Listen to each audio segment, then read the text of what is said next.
तुम जानती हो कि कल क्या है? जी नहीं, हम नहीं जानते। वैसे भी जानकर होगा ही क्या। कल तुम्हारे दिन बदलने का दिन है। दिन बदलने का? हाँ, कल नया साल शुरू हो रहा है और यमलोक का एक नियम है। हर नए साल धरती लोक से आई हुई चुड़ैलों या फिर भूतों को इस दिन अपनी मुक्ति का मौका मिलता है और वो इस कुरूप रूप को छोड़कर परी और देवता में बदल सकते हैं। क्या सच? हाँ, लेकिन इसके लिए एक बहुत कठिन कार्य किया जाता है। इस दिन तुम्हें धरती लोक पर जाने का मौका मिलता है और जो भी भूत या चुड़ैल धरती लोक पर जाकर अच्छे काम करता है उसे इस सब से मुक्ति मिल जाती है। लेकिन ये काम इतना आसान नहीं है। क्या तुम तीनों ये कर पाओगी? बिल्कुल, हम ऐसा जरूर करेंगे। ठीक है, तो आज रात ठीक 12 बजते ही धरती लोक से यमलोक का द्वार जोड़ दिया जाएगा। तुम उसी वक्त धरती लोक में प्रवेश कर लेना और अगर तुमने सभी लोगों को अपने अच्छे कामों से प्रसन्न कर दिया तो तुम भी परी बन जाओगी। चुड़ैलों को सारी बात समझाकर उनके लोक का राजा वहां से गायब हो गया। अब चुड़ैलों को बस रात के 12 बजने का इंतजार था, क्योंकि वो जल्द से जल्द मुक्त होना चाहती थी। कुछ ही देर बाद उनका इंतजार भी खत्म हो गया और 12 बजते ही धरती लोक का दरवाजा यमलोक से जुड़ गया। आ जाओ बहनों, दरवाजा खुल चुका है। अब हमारा लक्ष्य इंसानों को खुश करना है। हम इस काम को अपनी पूरी जी जान लगाकर करेंगे। तीनों चुड़ैल ऐसे बोलकर अपने चेहरों को अपनी साड़ी के पल्लुओं से ढककर शहर में निकल आई।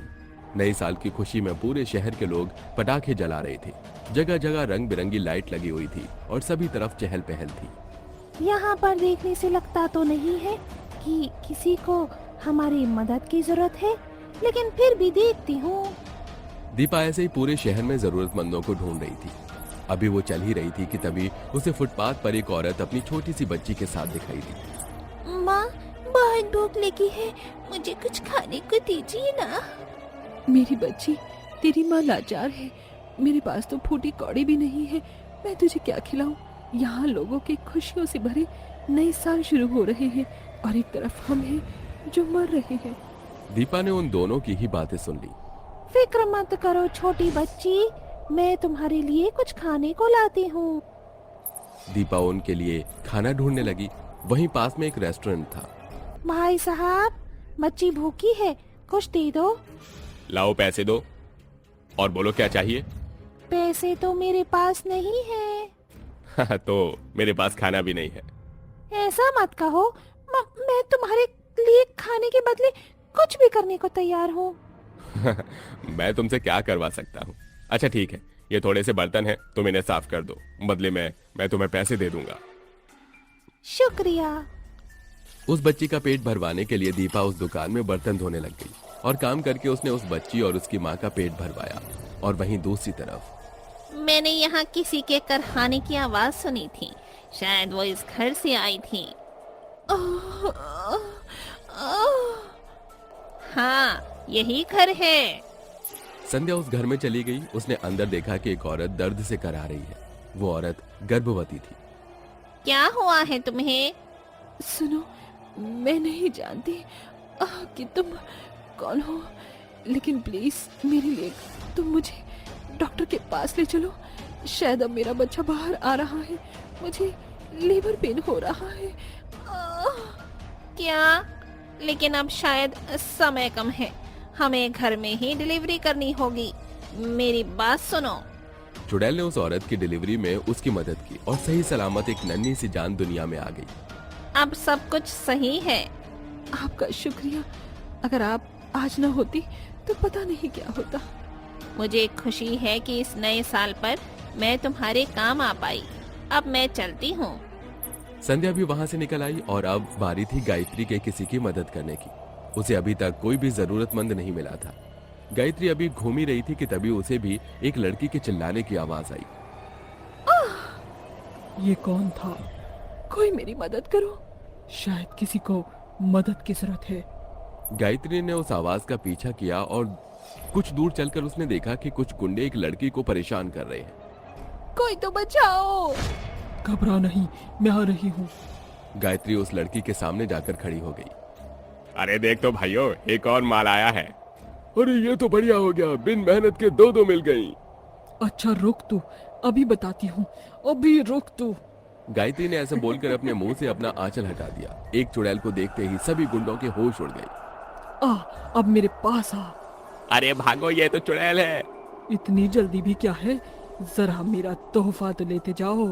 गायत्री ने उन्हें अपनी चोटी से पकड़ लिया और उनमें पट्टियां लगाना शुरू कर दी। गायत्री की मार खाकर वो तीनों ही गुंडे दुम दबाकर भाग गए। भाग गए तीनों जानवर। तुम ठीक तो हो ना लड़की? नहीं नहीं नहीं, नहीं मेरे पास मत आना, मैं वरना। मुझसे डरो मत। तुम एक चुड़ैल हो? हाँ हूँ, लेकिन मैं यहाँ लोगों को सताने नहीं, मदद करने आई हूँ। चलती हूँ। ऐसे बोलकर गायत्री वहां से गायब हो गई और दूसरी जगह जरूरतमंदों की खोज करने लगी। तीनों चुड़ैलें इसी तरह से कामों में लगी हुई थी। कभी वो किसी बूढ़े की मदद करती तो कभी गरीब या बीमार की। अभी तक उन्होंने बहुत लोगों को खुश कर दिया था और अब बस नए साल का दिन खत्म होने वाला था। तीनों चुड़ैल एक दूसरे के पास ही आ चुकी थी। पता नहीं हमने सभी को खुश किया भी होगा या नहीं। हमने मेहनत तो पूरी की है, अब हमारी किस्मत की मर्जी। अरे नहीं, वहाँ देखो। तीनों चुड़ैल बात ही कर रही थी कि तभी गायत्री ने कुछ देखा। ये दो ट्रक आपस में टकराने वाले हैं। शायद एक के ब्रेक फेल हैं। जल्दी चलो। तीनों चुड़ैल एक बड़े हादसे को रोकने चली गई। ठीक हाईवे पर एक बड़ा एक्सीडेंट होने वाला था, लेकिन चुड़ैलों ने अपनी ताकत से किसी तरह उन ट्रक को रोक ही लिया। ऐसा करते हुए बीच हाईवे पर उनका असली रूप भी सभी के सामने आ गया। आखिर हमने इस हादसे को होने से बचा लिया। हाँ, अरे नहीं। सभी उन्हें घूर कर देख रहे थे। अरे तुमने तो मेरी बच्ची को खाने के लिए दिया था। तुम एक चुड़ैल हो और तुमने मेरी मदद की थी। तुम भी? अरे तुम तो वही चुड़ैल हो ना? बेटा, तुमने ही तो मेरे घर का काम किया था। चुड़ैलों ने बहुत सारे लोगों की मदद की थी, इसलिए उन्हें सभी पहचान रहे थे। जी हाँ, हम सभी चुड़ैल हैं और अपनी मुक्ति के लिए यहाँ आई हैं। आपका शुक्रिया। आप तीनों तो सच में बहुत ही अच्छी चुड़ैल हो और मैं बेवजह आपसे डर रही थी। सभी इसी तरह चुड़ैलों से बात करने लगे। अब कोई भी उनसे डर नहीं रहा था। सभी उनके कामों से खुश थे। अभी ये बातें ही हो रही थी कि तभी दीपा को ध्यान आया। 12 बज चुके हैं, जल्दी करो, यमलोक का द्वार वरना बंद हो जाएगा। अरे हाँ, अब हमें जाना होगा, चलते हैं। ऐसे बोलकर वो चुड़ैलें वहां से गायब हो गईं और यमलोक आ गई। तो तुम इंसानों की मदद कराई। हमने पूरी कोशिश की, अब पता नहीं। तुमने लोगों की मदद तो की, पर तुम तीनों। ऐसे बोलते हुए अनमोल उनकी तरफ बढ़ा। तीनों चुड़ैलें डर गईं और उन्होंने अपनी आंखों को बंद कर लिया। अनमोल उनके पीछे गया और उसने उन तीनों के सिर पर बहुत ही सुंदर ताज पहना दिया। तुम तीनों ने कर दिखाया। क्या? तुमने बहुत अच्छे से अपनी जिम्मेदारी को पूरा किया और अब तुम्हारे लिए परीलोक का दरवाजा खुल चुका है। मुझे अपनी कलाई दिखाओ। अनमोल ने उन तीनों के हाथ को पकड़ा और एक मंत्र पढ़कर फूंका। उसके ऐसा करते ही वो तीनों चुड़ैल एकदम से चमकने लगी और अचानक ही उनका रूप बदल गया। उनके चेहरे सुंदर हो गए और उनके कपड़े भी बदल गए।